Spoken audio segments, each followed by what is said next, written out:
I want you to join me in welcoming Soren Palumbo from Palatine, Illinois. Diana Wright.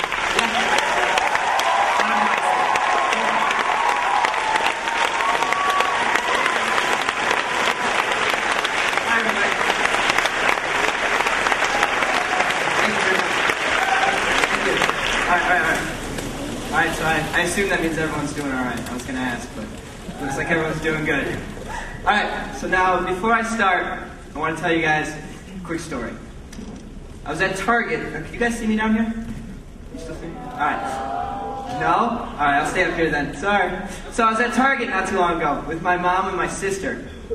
And we had a long list of things to buy. And at one point, I went across the store to get a package of plastic cups. And I'm walking back in that row along the aisles, just looking for my mom, when I came upon a group of teenagers. Three girls and 2 boys. The girls were all doubled over in laughter, their faces hidden behind their mats of hair, 2 brown and 1 blonde. The one boy, their friend, was jumping up and down, each time pointing and saying something loudly, but I was too far away to hear what. Now as I got closer, the other boy turned and looked down the aisle, where I assumed the victim of their teasing was, and loudly yelled, "Who let the Negro in?" And then to his friends loudly added, "I just hate when these black kids come in our stores like that." Okay, now I'll get back to that story later, I promise. But first, you guys have been sitting for a while. Let's see if we can get some audience participation.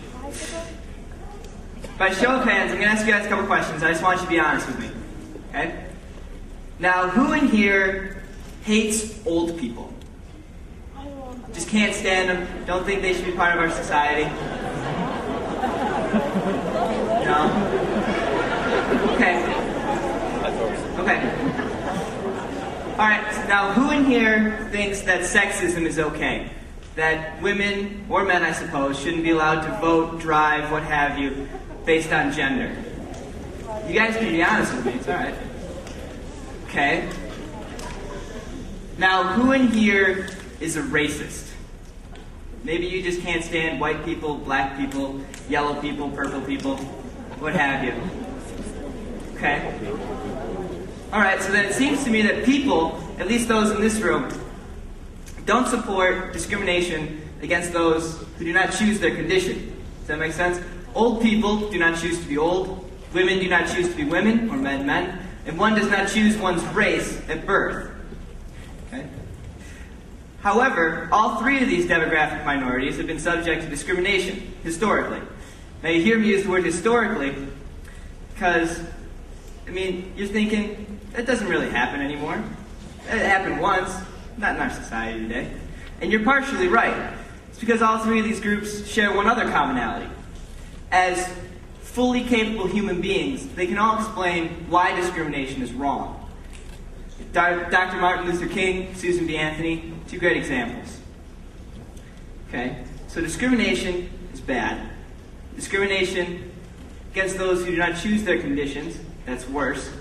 And if such a thing existed, discrimination against those who oftentimes cannot defend themselves would trump all the others. But it's a good thing that in this room we don't tolerate discrimination.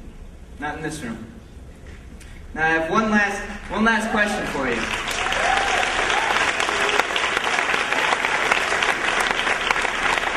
I have one last question for you.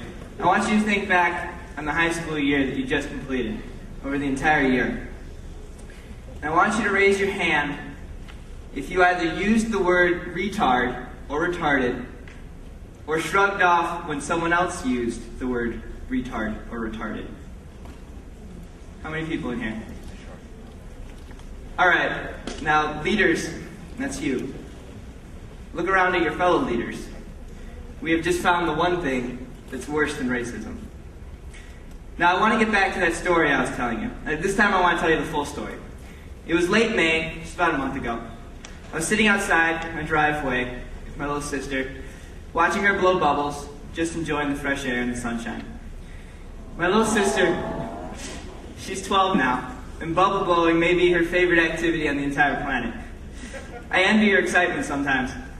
Each bubble she blows gets its own set of ecstatic jumps, and a huge smile.